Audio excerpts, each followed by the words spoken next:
ادع إلى سبيل ربك بالحكمة والموعظة الحسنة وجادلهم بالتي هي أحسن إن ربك هو أعلم ما ضل عن سبيله وهو أعلم بالمهتدين. അപ്പോൾ സമാധാനമല്ല എന്ന് പറയാൻ വേണ്ടിയിട്ട് ഈ തരത്തിലുള്ള പ്രീച്ചേഴ്സ് തന്നെ എടുത്തു വെക്കുന്ന പല ആയത്തുകൾ, അതിൽ ഏറ്റവും പ്രധാനപ്പെട്ടതാണ് ഖുറാനിലെ 9:29. അതിൽ പറയുന്ന യാതൊരു കൂട്ടരോട് നിങ്ങൾ യുദ്ധം ചെയ്തു കൊള്ളുവിൻ, അള്ളാഹുവിലാകട്ടെ അന്ത്യനാളിലാകട്ടെ അവർ വിശ്വസിക്കുന്നില്ല, അള്ളാഹു അവന്റെ റസൂലും നിഷിദ്ധമാക്കിയതിനെ അവർ നിഷിദ്ധമായി സ്വീകരിക്കുന്നില്ല, യഥാർത്ഥ മതത്തെ അവർ, അതായത് ഇസ്ലാമിനെ അവർ മതമായി ആചരിക്കുന്നുമില്ല, വേദഗ്രന്ഥം നൽകപ്പെട്ടവരിൽ നിന്ന് ഇങ്ങനെയുള്ളവരോട് യുദ്ധം ചെയ്തു കൊള്ളുക, അവർ നിസ്സാരന്മാരായി കീഴൊതുങ്ങി കയ്യോടെ കപ്പം കൊടുക്കുന്നത് വരേക്കും. എന്ന് വെച്ചാൽ ഓപ്പൺ ആയിട്ടുള്ള ഒരു കോൾ ഫോർ ജിഹാദ് എന്ന് വേണമെങ്കിൽ തന്നെ പറയാം. നിങ്ങളുടെ അടുത്തുള്ള ആളുകൾ, നിങ്ങളുടെ അയൽവാസി, അയാളോട് പരുഷമായിട്ട് നിങ്ങൾ പെരുമാറണം, അവനെ ഇസ്ലാമിലേക്ക് കൊണ്ടുവരണം എന്ന് പറയുന്ന രീതിയിൽ, അല്ലെങ്കിൽ 9:5 നമ്മൾ പറയാറുണ്ട്, സത്യനിഷേധികളെ കണ്ടെടുത്ത് വെച്ച് വെട്ടിക്കൊല്ലണം എന്നൊക്കെ പറയുന്ന സാധനം. അവിടെയൊക്കെ നമ്മളിത് പറയുമ്പോൾ ഇദ്ദേഹം ചിലപ്പോൾ പറയും നിങ്ങൾക്ക് നിങ്ങളുടെ മതം, ഞങ്ങൾക്ക് ഞങ്ങളുടെ മതം എന്നൊക്കെയാണ് പറഞ്ഞു വരിക. അത് നമുക്ക് ഡീൽ ചെയ്യാം. ഏതായാലും ഇതുപോലുള്ള ഇതാണ് ഇപ്പോൾ ഒന്നാമതായിട്ട് ഞാൻ പറയുന്ന കാര്യം. അതായത് 9:29 അതായത് സൂറത്ത് തൗബയില് 29ാമത്തെ വചനം എടുത്തിട്ട് ഇയാൾ തന്നെ ഒരു വിശദീകരണം, അതേപോലെ തന്നെ ഇയാൾ തന്നെ ഒരു തഫ്സീറൊക്കെ എഴുതിയിട്ട് അങ്ങോട്ട് പറയാൻ. അപ്പൊ ഇത് ഓരോ ആയത്തുകൾക്കും ചില സന്ദർഭങ്ങളുണ്ട്. കാരണം ആ ഒരു സന്ദർഭത്തിന് ആപ്റ്റ് ആയിട്ടുള്ള കാര്യങ്ങളായിരിക്കും അവിടെ എന്തായിരുന്നു സംഭവിച്ചത്, ആ സംഭവത്തോടനുബന്ധിച്ചായിരിക്കും ആയത്തുകൾ. അപ്പൊ ഈ ഒരു ആയത്തുകളൊക്കെ ഈ സൂറത്ത് തൗബ മുഴുവനായിട്ട് വായിച്ചാൽ ഏതൊരാൾക്കും മനസ്സിലാവുന്ന കാര്യം. ഒരു സന്ദർഭം ചിലപ്പോൾ വേണ്ടി വരില്ല എന്നുള്ളതാണ്. നമ്മൾ സന്ദർഭമായിട്ട് പറയുകയാണെങ്കിൽ, ഇപ്പം ഹുദൈബിയ സന്ധിക്ക് ശേഷം പ്രവാചകൻ നബി സല്ലല്ലാഹു അലൈഹി വസല്ലമയെയും മദീനത്തിലുള്ള ആളുകളെയുമായിട്ട് മക്കക്കാര് ഒരു സന്ധി വെക്കുന്നു. യുദ്ധം പാടില്ല എന്നുള്ള, ഇത്ര വർഷത്തേക്ക് യുദ്ധമില്ല എന്നുള്ള സമാധാന കരാറാണ് അവിടെ വെക്കുന്നത്. ഒരുപാട് വിട്ടുവീഴ്ചകളൊക്കെ വെച്ചുകൊണ്ട് പിന്നീട് ഈ ആളുകൾ ഈ സന്ധി ലംഘിക്കുന്നുണ്ട്, മക്കയിലുള്ള ആളുകൾ. അപ്പൊ അതുമായിട്ട് ബന്ധപ്പെട്ടിട്ട് അവരോട് ചോദിക്കുന്നുണ്ട്, ഇത് നിങ്ങൾ പുനഃസ്ഥാപിക്കാൻ ആഗ്രഹിക്കുന്നുണ്ടോ, അങ്ങനത്തെ ഒരുപാട് കാര്യങ്ങൾ ചോദിക്കുന്നുണ്ട്. അതിനൊന്നും ഇവർ തയ്യാറാവാത്ത സന്ദർഭത്തിലാണ് എന്ത് ചെയ്യുന്നത്, ഒരു മൊത്തമായിട്ട് പ്രവാചകനും അതേപോലെ 1,00,000-ലേറെ അനുയായികളുണ്ട് എന്നാണ് കേട്ടത്. അങ്ങനെ കറക്റ്റ് അറിയില്ല. എന്തായാലും അവര് ഒന്നായിട്ട് പോകുന്നു. അവിടെ ഒരു യുദ്ധവും നടക്കാതെ തന്നെ മക്കം ഫതഹ്, അതായത് അവരെ കീഴടക്കുന്നു. അതിനുശേഷം എന്താവുന്നു, ഇവർക്കൊരു സമയം കൊടുക്കുന്നുണ്ട്. ഇത്ര സമയത്തിനുള്ളിൽ ഈ കരാർ ലംഘിച്ച ആളുകൾ ഒന്നെങ്കിൽ ഇവിടെ വിട്ടു പോവുക, അല്ലെങ്കിൽ ഒന്നെങ്കിൽ ഇസ്ലാമിലേക്ക് വരിക എന്നുള്ള രീതിയിൽ അവിടെ പറയുന്നു. അപ്പൊ ഈ കരാർ ലംഘനമാണ് ഇവിടെ പ്രശ്നമായിട്ട് വരുന്നത്. ഇപ്പൊ നമ്മള് രാജ്യത്ത് ദ്രോഹികളായിട്ടുള്ള ആളുകൾ, അല്ലെങ്കിൽ രാജ്യത്തിനെതിരെ യുദ്ധം ചെയ്യുന്ന ആളുകളെ സംബന്ധിച്ചിടത്തോളം എന്താണ് ഗവൺമെന്റ് ഉത്തരവിടുക, ഷൂട്ട് അറ്റ് സൈറ്റ് ഓർഡർ ആണ്. അതായത് കണ്ടെടുത്ത് വെച്ചിട്ട് വെടിവെച്ച് കൊല്ലുക എന്നുള്ളത്. അതിലെന്തെങ്കിലും കുഴപ്പമുള്ളതായിട്ട് ആർക്കെങ്കിലും തോന്നിയിട്ടുണ്ടോ? ഇല്ല. കാരണം എന്താ, അത് രാജ്യസുരക്ഷയായിട്ട് ബന്ധപ്പെട്ടിട്ടാണ്. അതേ ഒരു രീതിയാണ് 9:5, അതായത് കണ്ടെടുത്ത് വെച്ച് അവിടെ വെട്ടിക്കൊല്ലുക എന്നുള്ളത്. അതായത് അവര് രാജ്യത്തിനെതിരായിട്ട് നിൽക്കുന്നിടത്തോളം കാലം ഒന്നെങ്കിൽ അവരെ കൊല്ലുക, അല്ലെങ്കിൽ അവര് ഒന്നെങ്കിൽ ആ നാട് വിട്ട് രക്ഷപ്പെടാനുള്ള സമയം അവർക്ക് കൊടുക്കുന്നുണ്ട്. അല്ലാത്ത പക്ഷം എന്ത് ചെയ്യുക, ഇവരെ പിന്നീട് അവരെ നിലനിർത്തേണ്ടതില്ല. കാരണം രാജ്യത്ത് നിന്ന് തന്നെ പിന്നീട് എന്താവും, പ്രശ്നങ്ങൾ അധികരിക്കുകയാണ് ചെയ്യുക. അതിനെയാണ് ഇവരെ ഒന്നായിട്ട് എന്താക്കുന്നത്, ഒരു വക്രീകരിച്ചുകൊണ്ട് ഇസ്ലാമിനെ കാണുന്ന കാഫിറിനൊക്കെ പിടിച്ച് കൊല്ലുക എന്നുള്ളത് ഒക്കെ വളരെ വങ്കത്തരം എന്നല്ലാതെ മണ്ടത്തരം തന്നെ പറയാൻ പറ്റുള്ളൂ. അതൊക്കെ ഇവരല്ലാതെ വേറെ ആരും ഇത് പറയില്ല എന്നുള്ളതാണ്. ഒരു ഇസ്ലാമിക മുസ്ലിം ആയിട്ടുള്ള ഒരു ചരിത്രകാരനും ഈ ഒരു ഇങ്ങനത്തെ സംഭവങ്ങളൊന്നും എടുത്തിട്ട് ഈ ഓറഞ്ചിസ്റ്റുകളൊന്നും കൊണ്ടുവന്നിട്ടില്ല എന്നാണ് എന്റെ അറിവ്.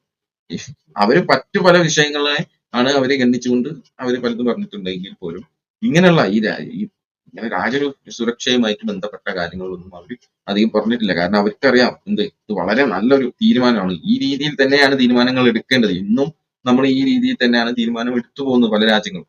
അപ്പോൾ ഈ വിഷയത്തിൽ ചുരുക്കിയിട്ട് എനിക്ക് ഇതാണ് പറയാനുള്ളത്. സ്വന്തമാക്കി വേറെ ആരെങ്കിലും ആഡ് ചെയ്യുന്നു?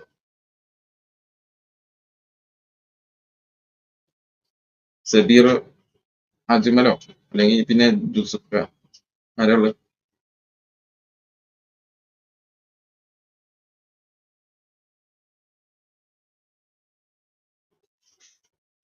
സബീർ വേറൊരു അല്ല, ഇതിപ്പോ ദിലീപ് അതിന്റെ അടിസ്ഥാനപരമായിട്ടുള്ള കാര്യങ്ങൾ പറഞ്ഞു, ഷമീർക്ക് അതിന്റെ ഉള്ളിലുള്ള ഡീറ്റെയിൽ ആയിട്ടുള്ള കുറച്ച് ഈ വീഡിയോയിൽ ബന്ധപ്പെട്ട കാര്യങ്ങളൊക്കെ പറഞ്ഞു.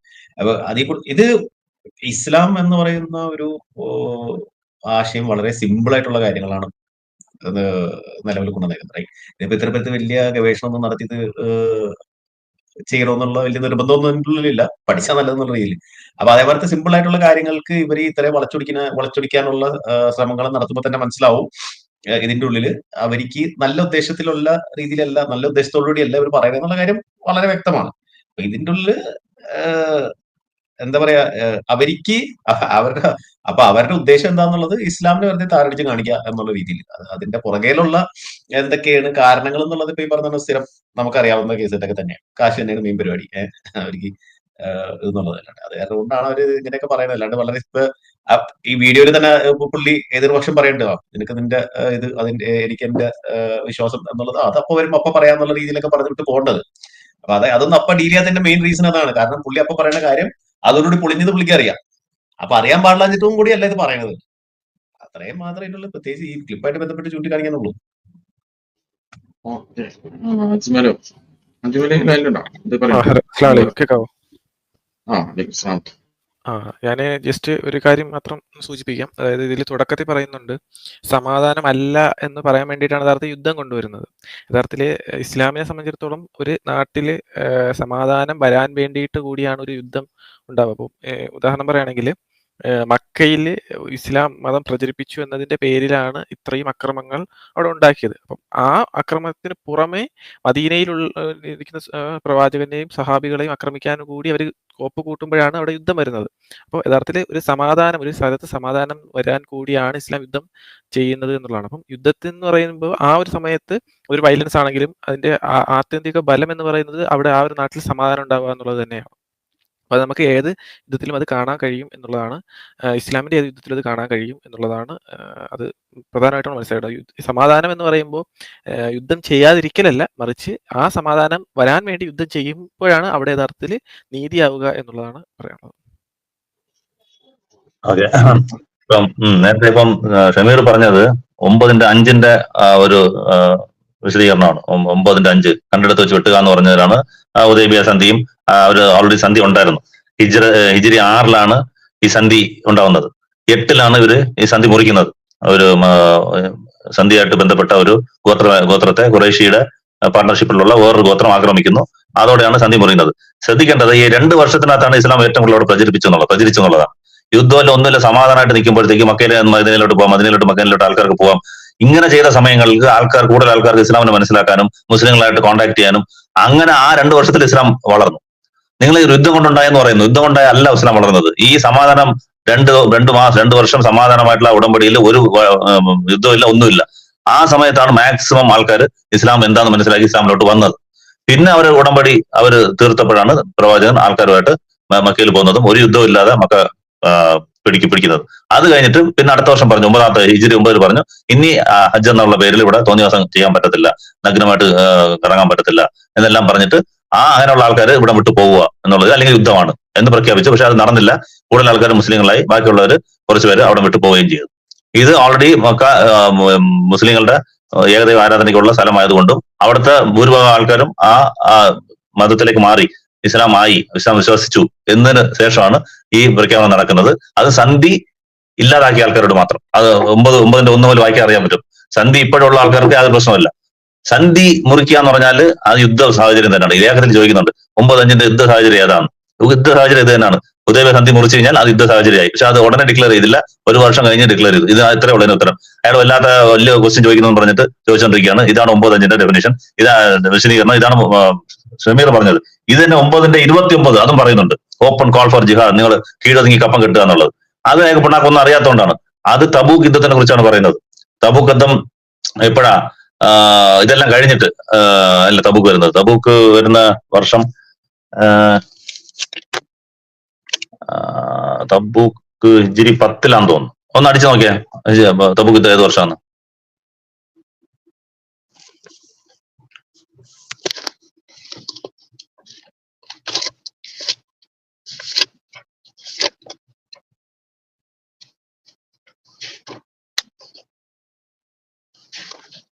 അതെ, ഹിജ്രി 9 ഹിജ്രി 9.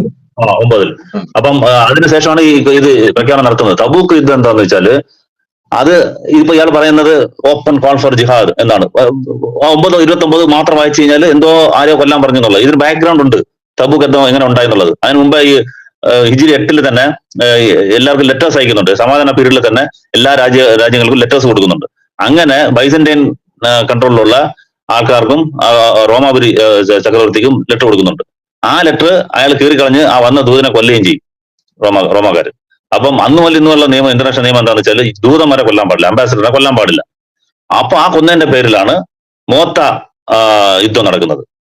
ഇതിന് മുമ്പാണ്, തബൂക്കിന് മുമ്പാണ് മോത്ത. അത് ബൈസന്റൈൻ റോമൻസുമായിട്ട് അവര് പക്ക ട്രെയിൻഡ് ആണ്, എത്രയോ വർഷത്തെ യുദ്ധ പാരമ്പര്യമുള്ള ആൾക്കാരാണ്. ഇന്നത്തെ അമേരിക്ക പോലെയുള്ള, അമേരിക്ക റഷ്യ പോലെയാണ് ബൈസന്റൈനും പേർഷ്യ സാമ്രാജ്യം രണ്ടെണ്ണം ഉള്ളത്. അത്രയ്ക്ക് സുശക്തമായ ഒരു രാജ്യമാണ്, ഒരു മിലിറ്ററിയാണ് അവർ. അവരുമായിട്ടാണ് ഇവർ കൊച്ചു ഗ്രൂപ്പ് പോയത്. പ്രവാചകന്റെ മദീന എന്നുള്ളത് ആ സമയത്ത് ഉണ്ടായ ഒരു രാജ്യമാണ്. ചെറിയൊരു ഗ്രൂപ്പുമായിട്ട് പോയിട്ട് മോത്ത ഇതില് നമ്മൾ ജയിക്കുകയും ചെയ്തു, മുസ്ലിങ്ങൾ ജയിക്കുകയും ചെയ്തു. വലിയ വിജയം അല്ലെങ്കിലും ഒരു ചെറിയ വിജയം അവർക്ക് ലഭിച്ചു. അതോടെ റോമാക്കാരൻ ഉണർന്നു. ആഹാ, ഇത് വേറെ പുതിയൊരു ഇത് ഉണ്ടാകുന്നുണ്ടല്ലോ എന്ന് പറഞ്ഞ് ഇപ്പൊ മൊത്തത്തിൽ ഇവരെ ഇല്ലാതാക്കണമെന്ന് പറഞ്ഞിട്ട് അവിടെ അലൈസ് എല്ലാം ചേർത്തിട്ട് കൂടെയുള്ള അറബ് ഗോത്രങ്ങൾ, കുറെ ഗോത്രങ്ങൾ അറബ്, ഈ മദീന ഒഴിച്ച് ബാക്കിയെല്ലാം റോമുമായിട്ട് അനക്സ്ഡ് ആയിരുന്നു. അവരുടെ കൂട്ടത്തിൽ നിൽക്കുന്ന ആൾക്കാരായിരുന്നു. അവരെല്ലാം വിളിച്ചുകൊണ്ട് മദീനയെ ഫുള്ള് ചുറ്റി ഇല്ലാതാക്കണം, മദീന ഇല്ലാതാക്കണം എന്ന് പറഞ്ഞ് റോം തുടങ്ങുകയാണ്. ബൈസന്റൈൻ അവിടുന്ന് മിലിറ്ററി പ്ലാനിങ് തുടങ്ങുകയാണ്. ഇത് ക്ലിയർ ആയിട്ട് പ്രവാചകന് ന്യൂസ് കിട്ടി. അപ്പൊ എന്ത് ചെയ്തു, ഇങ്ങോട്ട് വന്നു കഴിഞ്ഞാൽ സ്ത്രീകളും കുട്ടികളൊക്കെ മരണപ്പെടും, അതുകൊണ്ട് അങ്ങോട്ട് പോവാം എന്ന് പറഞ്ഞിട്ട് അങ്ങോട്ട് ആൾക്കാരെ കൊണ്ട്, അത് ഏറ്റവും വലിയ കഷ്ടപോലെ പാടുള്ള ഒരു യുദ്ധമാണ് ഏത് തബൂക്ക് യുദ്ധം എന്ന് പറയുന്നത്. 800 കിലോമീറ്റർ ഉണ്ട്. അതായത് എറണാകുളം മുതൽ ചെന്നൈ വരെയുള്ള ദൂരം നടന്നു പോകണം. 15 ദിവസം എടുക്കും. തബൂക്കലല്ല അവരുടെ ലക്ഷ്യം, തബൂക്കല്ല പോകുന്നത്, ഡമാസ്കസ് സിറിയയിലുള്ള അവരുടെ ക്യാപിറ്റൽ ആയിരുന്നു അവരുടെ ലക്ഷ്യം പോകാനായിട്ട്. പക്ഷെ അവർ തബൂക്കിൽ പോയപ്പോഴത്തേക്ക് അവിടെ പടയും അവരുടെ ആർമി അവിടെ നിന്ന് ഇങ്ങോട്ട് വരുമായിരുന്നു ബൈസന്റൈൻ. അങ്ങനെ അത് വെച്ചാൽ തബൂക്കിൽ അവിടെ നിന്നത്. അല്ലെങ്കിൽ ദൂരെയുള്ള യാത്രയായിരുന്നു. ഞാൻ എന്ത് ഡീറ്റെയിൽ ആയിട്ട് പറയുന്നത് വെച്ചാൽ പിന്നീട് 2-3 ക്ലിപ്പിൽ തബൂക്ക് വരുന്നുണ്ട്. ആ സമയത്ത് ഞാൻ കൂടുതൽ എക്സ്പ്ലെയിൻ ചെയ്തില്ല, ജസ്റ്റ് പോയിന്റ് പറയത്തേ ഉള്ളൂ. അതുകൊണ്ട് തബൂക്ക് ക്ലിയർ ആയിട്ട് ഇപ്പം മനസ്സിലാക്കുന്നത് എന്താണെന്നുള്ളത്.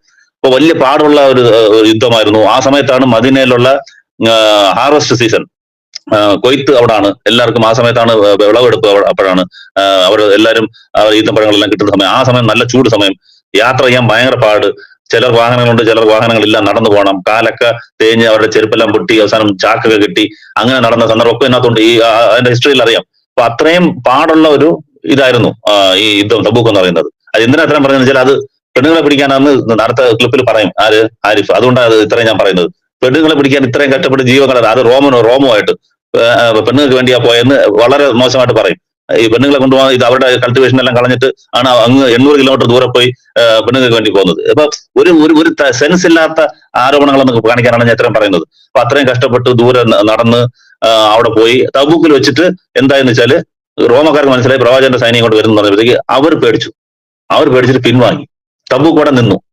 അവിടെ നിന്നതിന് ശേഷം അപ്പം 15 ദിവസം അങ്ങോട്ട്, മൊത്തം 50 ദിവസമാണ്. 15 ദിവസം അങ്ങോട്ട് നടന്നു പോകാനും തിരിച്ച് 15 ദിവസം ഇങ്ങോട്ട് വരാൻ 20 ദിവസം അവിടെ നിന്നു.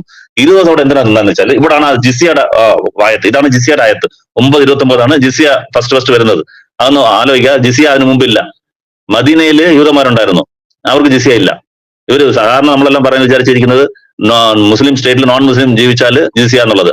അങ്ങനല്ല. അങ്ങനെയാണെങ്കിൽ മദീനയുള്ള ജൂതന്മാരും കൊടുക്കണമായിരുന്നു. മദീനയുള്ള ജൂതന്മാരും ജിസിയ കൊടുത്തിട്ടില്ല. ജിസിയ എന്തിനാന്ന് വെച്ചാൽ യുദ്ധത്തിന് വന്നു കഴിഞ്ഞാൽ നമ്മൾ ആക്രമിക്കാന്ന് പറഞ്ഞ് വന്നു കഴിഞ്ഞാൽ ഒന്നേ അവരായിട്ട് യുദ്ധം നടക്കും. ഇനി യുദ്ധം നടക്കുന്നില്ല എന്നുണ്ടെങ്കിൽ പിന്നെ അവർ നമ്മുടെ കീഴൊതുങ്ങി നമ്മുടെ കൺട്രോളിൽ നിൽക്കണം. അതിനായി കപ്പം മേടിക്കുന്നവർ ഇനി ഇങ്ങനെയുള്ള പരിപാടിക്ക് ഇറങ്ങരുത്, നമ്മളെ മെനക്കെടുത്തരുത്, ആക്രമിക്കാൻ വരരുത് എന്നുള്ളത് ഞങ്ങളുടെ കൺട്രോളിൽ നിൽക്കണം. അപ്പൊ ജിസിയ തരണം. അപ്പൊ ഞങ്ങളുടെ കൺട്രോളാണെന്നുള്ളതിന് അങ്ങനെയാണ് ഈ ആയത്ത് വരുന്നത്. 9:29 എന്നുള്ളത്. അവർ കീഴൊതുങ്ങി നിങ്ങൾക്ക് കപ്പം കിട്ടുന്നവരെന്ന് പറഞ്ഞില്ല. അത് ഈ തബൂക്ക് യുദ്ധത്തിലാണ് അത് ഇറങ്ങുന്നത് ഫസ്റ്റ്. ആ യുദ്ധത്തിന് വരുന്ന ആൾക്കാരോടാണ് അത്. അഹ്ലെ കിതാബ് എന്ന് പറഞ്ഞാണ് ഇതിനകത്ത് അഡ്രസ് ചെയ്യുന്നതെങ്കിലും പൊതുവായിട്ട് എല്ലാവർക്കും അത് തന്നെയാണ്. യുദ്ധത്തിന് വന്നു കഴിഞ്ഞാൽ യുദ്ധം നടന്നില്ലെങ്കിൽ ആ സമയത്ത് അവിടെ പോയിട്ട് അവർ തോറ്റു, അവർ വരുന്നില്ല എന്ന് പറഞ്ഞു. ശരി, എങ്കിൽ ഇനിയും നിങ്ങൾ വരാതിരിക്കണമെങ്കിൽ നിങ്ങൾ ഞങ്ങളുടെ കൺട്രോളാണെന്ന് പറഞ്ഞു അവിടെയുള്ള അറേബ്യ ഗോത്രങ്ങളെല്ലാം അനക്സ് ചെയ്തു.